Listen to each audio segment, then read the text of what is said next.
Eu lembro um dia que eu estava aqui e que começou a bater naquela porta uma pessoa e que aqui dentro começou a ficar um pouco desconfortável, porque a gente tentava ouvir e ouvia gritando lá fora, e quando abriu era um bêbado, todo sujo. E eu lembro do Carlos chegar, pegar na mão dele: oi, meu irmão, como que você tá? Abraçar, trazer para dentro, aquela pessoa sentar e assistir a palestra. Quantos Jesus tem na nossa vida? E nós passamos desapercebido. Como chama o canal? Se você parar para pensar, tá no Spotify. Se você jogar lá, você acha. Não se preocupem com isso, não tem foco em seguidor, em nada disso. E é muito interessante, né, que às vezes eu estou em casa e falo: nossa, hoje eu vou falar no instituto, e começo a anotar algumas coisas para falar, trago um papel e nunca olho para esse papel. E hoje eu anotei várias coisas, cheguei aqui, nem o papel eu trouxe. Mas eu vou falar para vocês de Maria. E quero ler para vocês. E no 6º mês, anjo Gabriel, enviado por Deus à cidade da Galiléia, chamada Nazaré, a uma virgem desposada com um homem cujo nome era José, da casa de Davi, e em nome da Virgem Maria. Guardem isso. Da casa de Davi. José, da casa de Davi.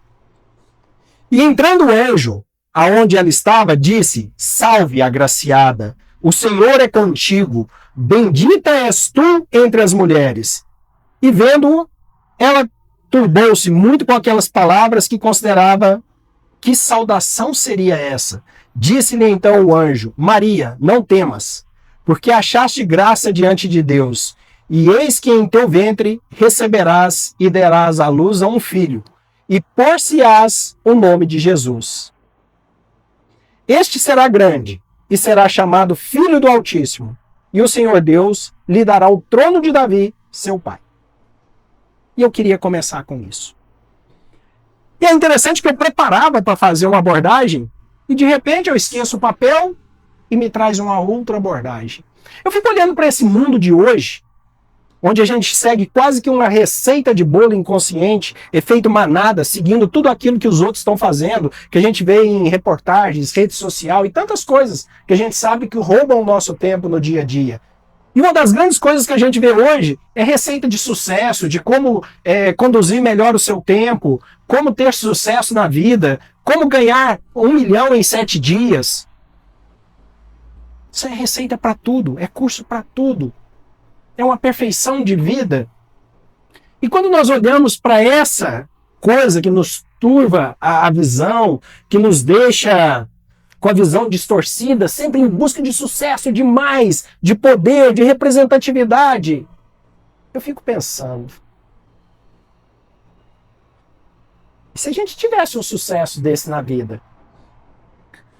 De hoje você está aqui e um anjo aparecer para você e fala assim: você vai ter um filho.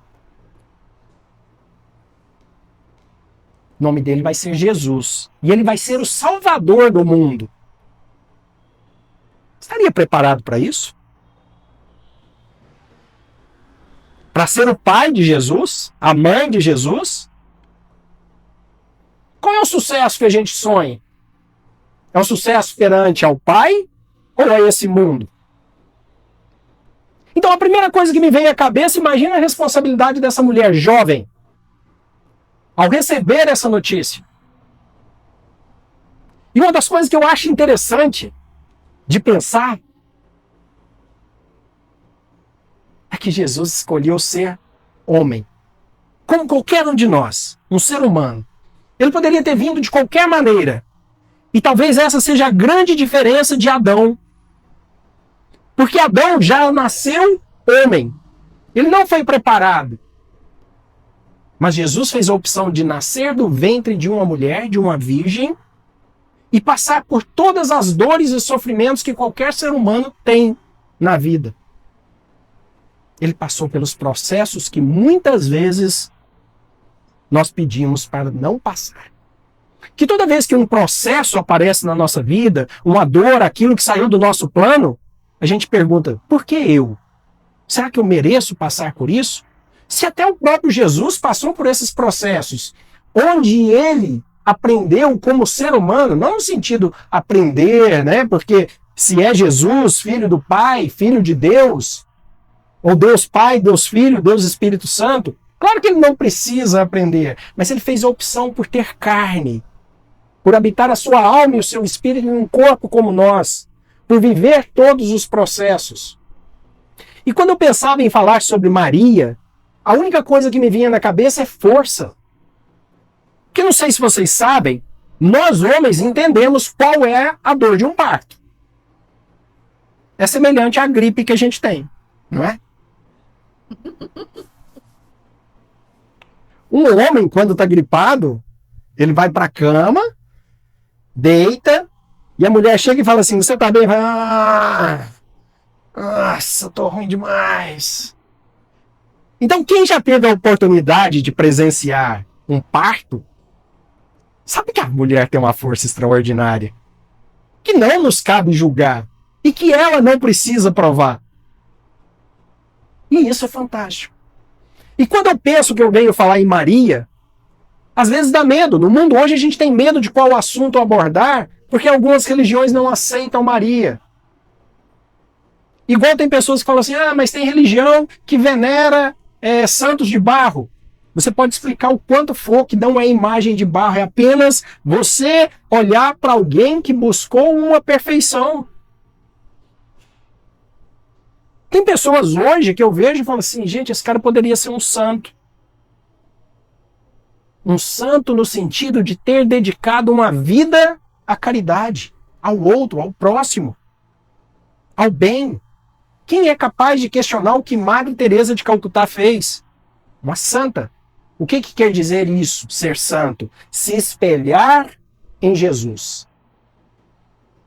E procurar essa perfeição, não uma perfeição no mundo material, mas de entrega da sua vida para a vida do outro. E aí, quando a gente fala em Maria, uma das discussões que eu tinha recentemente, e que eu falava, caramba, ela deu à luz a Jesus, o Salvador.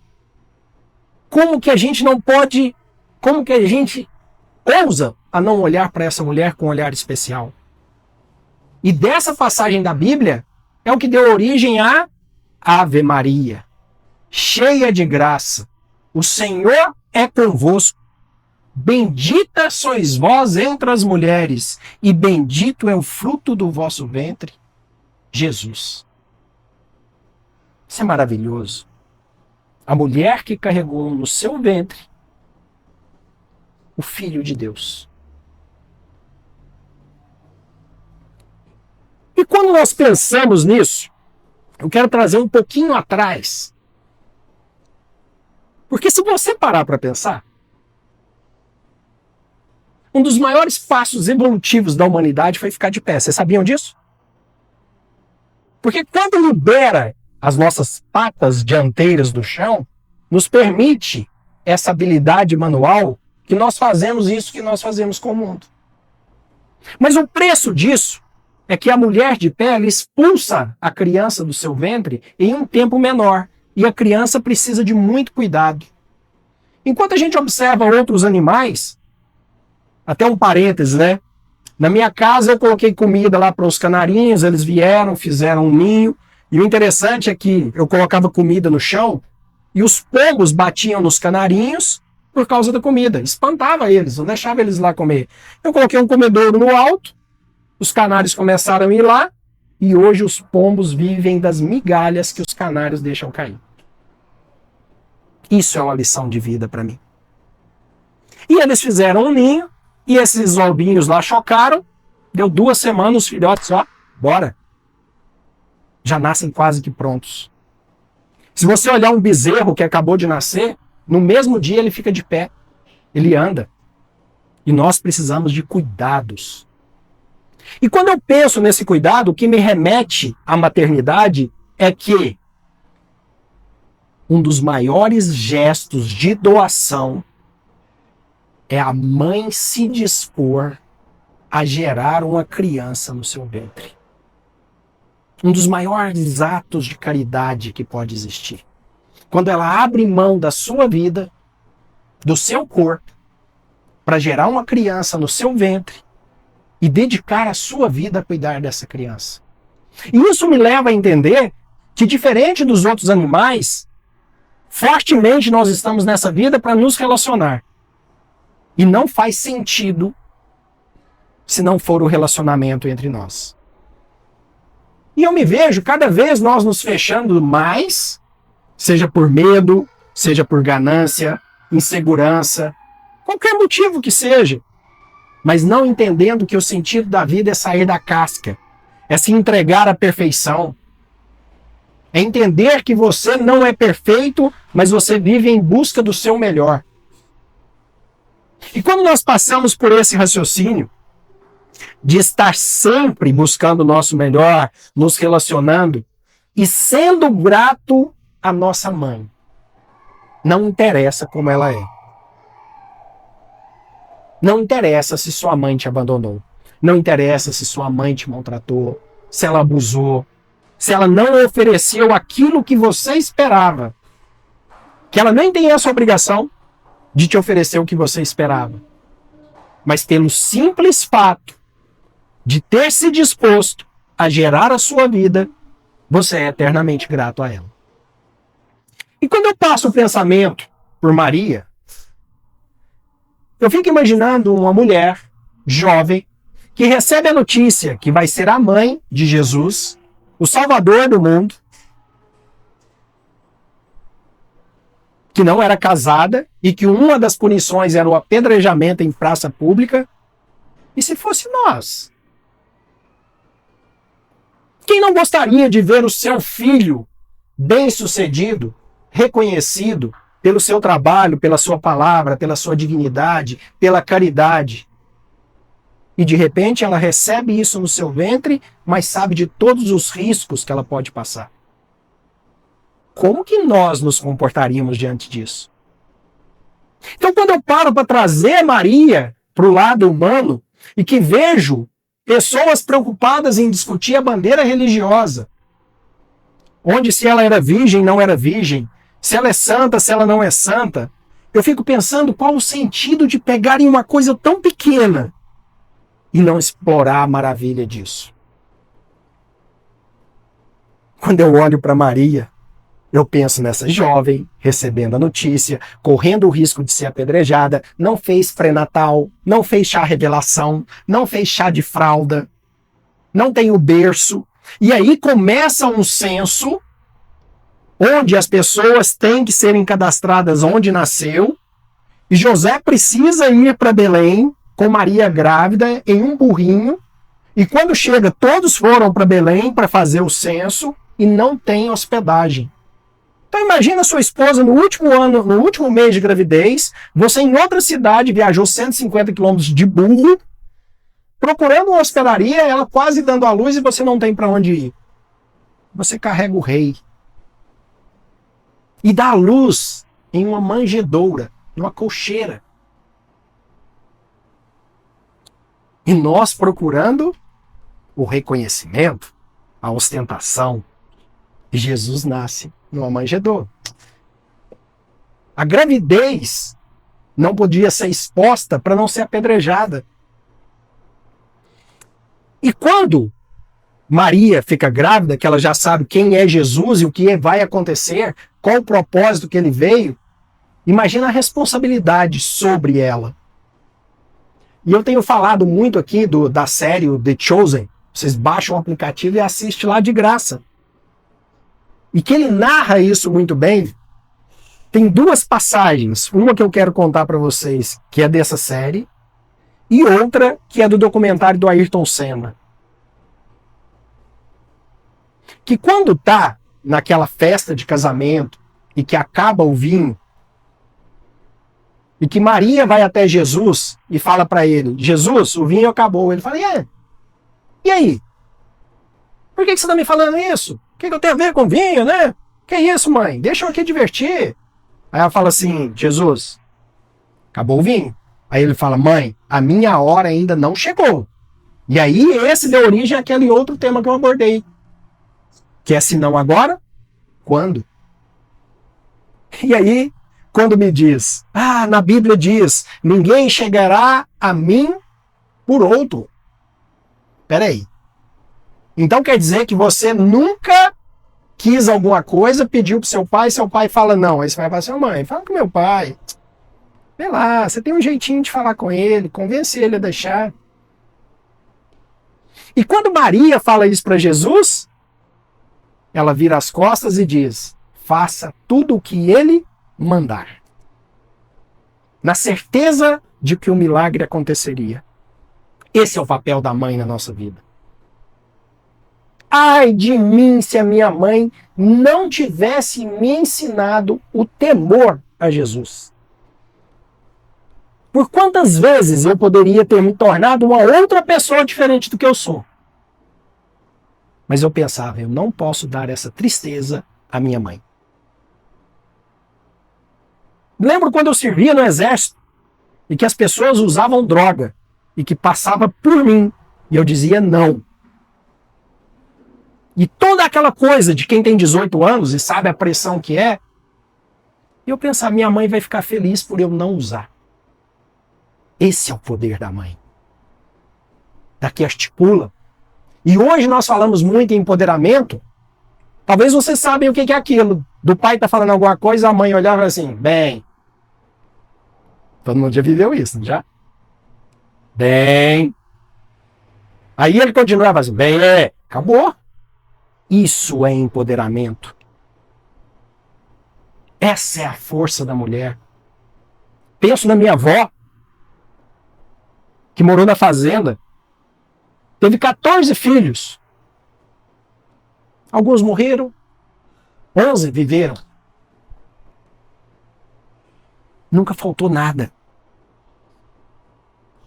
E a força dessa mulher que viveu 92 anos.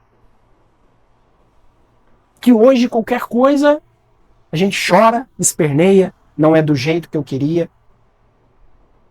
Quando nós olhamos para Maria, imagina o que é saber que o filho vai morrer crucificado. Percorrer toda a via sacra, vendo tudo o que está fazendo com ele. Ver seu filho ser colocado e humilhado na cruz. Essa é a Maria que precisa habitar dentro de todos nós. Dessa força, dessa coragem, dessa dignidade e do respeito que nós precisamos ter por ela. Da maneira de cada um. Numa oração, numa imagem, apenas num pensamento. E vejo que muitas vezes nós discutimos se é assim, se é diferente, muito mais preocupado em validar a nossa religião do que no realmente a gente acredita. E quando nós pensamos dessa maneira, de ser certo ou errado, uma coisa que eu digo para vocês é: apenas ouça o seu coração. Porque eu fico pensando, né? Depois que eu divorciei, eu não posso receber comunhão na igreja. E aí eu penso, mas eu vou receber. Depois eu resolvo lá com Jesus. Porque eu sendo pai, o que é a única coisa que interessa para o pai é o seu? Fala alto. Não. Coração. Isso está na Bíblia. A única coisa que interessa ao pai é o seu coração. Eu só quero estar lá. Eu só quero receber. Eu só quero comungar. E um dia eu vou poder sentar com ele e falar: ô Jesus, eu não aguentei, desculpa. Desculpa, mas eu queria muito te receber. E se você tem essa fé por Maria, não tenha vergonha. Se você não tem, admire a pessoa, como se fosse um livro de história. Mas existe uma força muito grande aí dentro. Dia desses eu estava, que foi o que me despertou para falar isso com vocês, assistindo uma palestra de uma pastora que eu gosto muito. E no final ela falou assim, aí já cortou, né? Já apareceu ela sentada no sofá, toda maquiada e tal. Ela falou assim: para nós que vivemos as multiversões de ser mãe, esposa, filha, mulher, amante, empresária, deixa eu lembrar como é, atleta, nora, e tinha uma lista de coisas. E que nós precisamos ser perfeitas em tudo, o tempo todo. Eu te convido a se matricular no meu curso de identidade sarada. E aí eu olhei para aquilo e pensei, eu, como homem, se eu tivesse uma lista dessas para fazer um checklist, hoje eu fui homem, fui esposo, fui filho, fui pai, fui atleta. Gente, tô cansado já. E talvez isso seja uma das coisas que eu vejo estragando o mundo. Tem um desenho animado, eu falo para vocês, já não é a primeira vez que eu falo dele. É uma animação da Disney que chama Soul. Que o cara morre, aí ele descobre que ele não viveu o propósito dele, e ele fica louco atrás do propósito dele, querendo voltar para a Terra, porque ele não descobriu o propósito, ele precisa de uma segunda oportunidade, e de repente ele está sentado comendo uma pizza, uma folha cai, ele olha, e ele fala, o propósito da vida é viver. E a gente fica procurando checklists para validar se a gente é feliz ou não. Lembra que eu falei para vocês guardarem de Davi, quando fala José, da descendência de Davi? Uma das coisas que eu acho mais interessante na Bíblia, genealogia. Fulano, filho de Ciclano, de Beltrano, de não sei o que, não sei o que, não sei o que, traz uma genealogia imensa. Hoje nós lembramos quem são nossos avós e olha lá. Existe uma história muito forte por trás da gente, sustentada por mulheres muito fortes, por homens que foram desbravadores, que peitaram o mundo, que seguiram em frente, igual bicho, porque homem é assim, mirou, eu vou aqui e vai dar certo. E a mulher vem atrás, com carinho, com zelo, com multitarefas, dominando todas e fazendo tudo ao mesmo tempo. E se tem uma coisa que eu acredito, e isso eu estou falando por mim, é que a gente vê qualquer religião que vocês estudarem hoje, está falando de transformação. Sinal dos tempos, volta de Jesus, era de transição, todas estão falando disso. E se eu vejo um lugar que está sendo extremamente atacado, é a família. E sendo atacado na base, no alicerce, na mulher. Fazendo a mulher acreditar que ela precisa ser isso tudo. E quando ela volta a olhar para isso tudo, ela esquece do que ela tem mais poderoso. Força de Maria. E quando vocês, mulheres, estiverem se sentindo, perdendo a base, o chão, o norte, arremeta seus pensamentos a essa mulher. Tenta percorrer essa história. Tenta imaginar ela depois da perda do filho único. Padre Fábio fala que uma mulher que perde um filho, que rema contra o percurso natural da vida, é como se uma mão enfiasse nas vísceras e arrancasse para fora. Que ser humano algum é capaz de descrever. E ela viveu isso. E ela aceitou viver isso. E nós, homens, que saibamos respeitar toda essa força envolvida por uma doçura que só elas têm. Porque nós, homens, sabemos que quando está do lado de uma mulher de verdade, empoderada na sua natureza, e que você dá só aquela olhadinha assim, ó, você sabe do que eu tô falando, e que sobra aquele gelo na barriga, assim, ó, e que te dá uma vontade de soltar um sorriso, e ela olha e fala assim, o que foi? Nada não. Gente, isso é de uma grandeza. Ah, se vocês soubessem o quanto a gente tem dificuldade de soltar essa admiração, justamente porque não existe palavra alguma que defina para nós o quão grande vocês são. Para nós, quando nós olhamos para uma mulher, que nós entendemos o significado da nossa mãe, ou quando nós olhamos para nossa filha, e sabemos do significado dessa existência, aquela que perpetua a vida, Ah, quem dera a gente conseguisse falar. Mas é igual filho, né? A gente não conta pro filho o poder que eles têm, senão eles acabariam com a gente, não é? E as mulheres não podem saber também, senão elas acabariam com a gente. Dentro dessa distorção que eu vejo acontecendo no mundo, eu deixo uma sugestão para vocês, que é isso aqui, ó. Existe esse livro, Curar e Restaurar o Masculino, e Curar e Restaurar o Feminino. Ele é um livro do padre Adriano Zandoná. Então ele tem os dois livros. A sugestão que ele faz é que o homem leia esse, do masculino, que a mulher leia do feminino, e que depois os dois troquem para entender o universo um do outro. Que é fantástico, gente. E é justamente essa diferença que nos faz sentir atraído um pelo outro. E nós partimos para um mundo onde as mulheres são incentivadas a perder o que elas têm de mais importante e que a natureza deu para elas. Eu escuto mulheres dizendo: eu não quero ter filho para não estragar o meu corpo. A melhor coisa que existe na vida é ter filho. A melhor coisa que existe. Melhor do que qualquer outra coisa. Ter filho é uma bênção. Imagina gerar uma vida.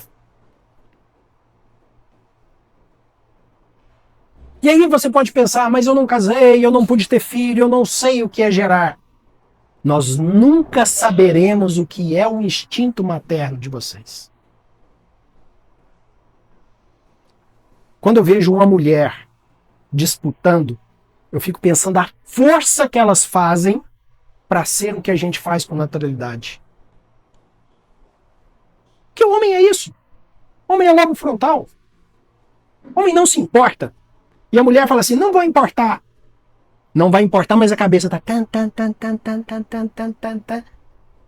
Casal briga. O homem olha e fala assim: ah, depois eu resolvo isso com ele. E pra ele tá tudo bem. Ele assiste jogo, ele sai pra rua.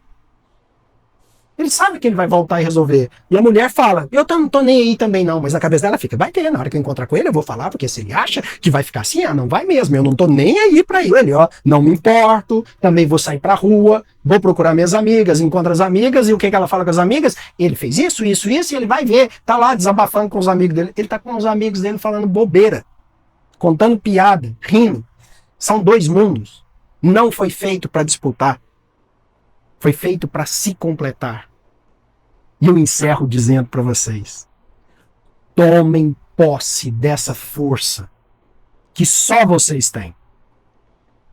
Se vocês quiserem atuar como homem, vocês vão fazer muita força para perder o que vocês têm de mais maravilhoso na vida.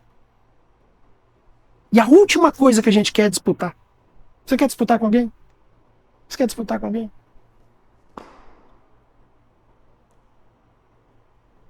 Arremeta o seu pensamento a Maria. Percorra a sua vida nos detalhes. Tem um documentário no Netflix, um filme, muito romantizado sobre a vida de Maria, mas que dá uma noção do que é. Das mulheres daquela época. Do que as mulheres passaram para que vocês tenham essa independência que têm hoje. Da beleza de cuidar do fruto da vida, de gestar uma vida. E de entender dessa caridade e doação que vocês podem fazer, de doar a sua vida e o seu corpo. Quem é mãe sabe. Tem um filho de 50 anos, fala: meu mais novo, meu menino, será que ele chegou bem? Quem nunca pegou um telefone, liga para a mãe e ela fala assim: estava pensando nisso agora, queria te ligar. Dificilmente seu pai vai falar isso. Vai falar. A conexão é diferente. Desejo a vocês, do fundo do coração, que de alguma forma isso tenha utilidade na vida de vocês. Assim como o Dalmo falou no início, que vocês se sentindo bem, que voltem. E que tragam outras pessoas num gesto de caridade também. Eu estava vindo para cá hoje e lembrando quantas vezes eu já não cheguei aqui 7 horas da noite para esperar abrir a porta. Era o que me sustentava. Hoje eu tenho um milagre de poder falar com vocês. E toda vez que alguém me procura, eu falo, vai lá. Eu não posso te ajudar, mas sei quem pode. E o simples fato de estar sentado aqui, de às vezes vir por alguém que te convidou e você nem queria, um dia você vai ouvir alguma coisa que transforma a sua vida. Como essa história que o Dalmo contou. Que durante muito tempo eu fiquei pensando, mas todo mundo tem um momento com Jesus, uma conversão, acontece um milagre, a vida não anda, e de repente a vida da pessoa vira um espetáculo e isso não acontece na minha. E Jesus fala pra gente, e aí eu escuto lá assim, você não precisa. E eu pensei, que bênção. Mas quantas pessoas precisam que vocês podem fazer essa diferença? E nessa oportunidade de vocês estarem aqui hoje, não se esqueçam daquilo que os trouxe até aqui. Vocês vão ter uma oportunidade agora de um momento de oração. Repouse o seu corpo na paz mais absoluta que você conseguir. Eleve o seu pensamento naquilo que te trouxe. Faça um contato, uma conexão com Jesus Cristo. De quando você ouvir, eleve os seus pensamentos a Jesus, que você sinta a presença de Jesus. Entregue a sua vida. E deixe a vida te conduzir. Tem uma outra coisa também, que eu nunca ouvi aqui dentro, mas que eu queria dizer para vocês que eu acho muito interessante. Quando Maria recebe a missão de cuidar de Jesus, o peso e a responsabilidade que é, a primeira coisa que me veio à cabeça foi isso aqui, ó. Eu nunca vi aqui dentro alguém pedir dinheiro. Nunca, nunca. Mas eu fico pensando na responsabilidade de conduzir isso. E às vezes eu penso, como que isso foi construído, meu Deus? Quando eu entro na igreja católica, que eu olho um QR Code lá e as pessoas falam, a igreja só quer saber de pedir dinheiro para sustentar aqueles padres. Eu falo, cara, quem construiu esse prédio? Se eu estiver precisando, eu entro lá, bato o joelho e rezo. Num lugar de paz. Tem pessoas que vão na igreja e não acreditam em Deus. Só para achar um lugar de paz. Quando eu ligo um canal de TV, um YouTube, ouço palestras e tem um QR Code lá, se puder, colabore. Aquele cara entrou na minha casa. Me trouxe uma palavra. Eu abro uma garrafa de vinho e bebo. Aí eu olho quanto custa o vinho quando eu poderia ter doado. Quantas vezes eu não bebo cerveja? Quantas vezes não senta num bar e bebe 10 cervejas e não faz uma doação? De ver uma pessoa no semáforo e falar, isso aí é um sem vergonha, poderia estar trabalhando, ou tanto que é forte. A primeira doação da mulher é a sua vida e o seu corpo para gerar outra vida. E nós, enquanto seres humanos, nós precisamos pensar que as pessoas que sustentam isso daqui é a mesma responsabilidade de uma mulher que carrega o Salvador. Aqui dentro pessoas transformam. Aqui dentro pessoas são salvas.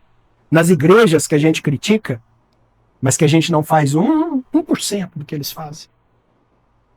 Ah, que desvia, converte pessoas. Ah, que igreja tal. Entra na prisão, entrega a Bíblia e converte. E nós nem visitamos. Muitas vezes nós não visitamos nem os próximos a nós. Muito obrigado pela presença de vocês hoje. Desejo, do fundo do coração, que tenha tocado vocês. Quem teve a semana passada, que palestra foi aquela? Que propriedade bíblica que eu admiro de vários capítulos, versículos em diferentes pontos e junta e nos mostra que a palavra é viva. Participem, convidem, sejam evangelizadores pelo seu comportamento e pela sua palavra.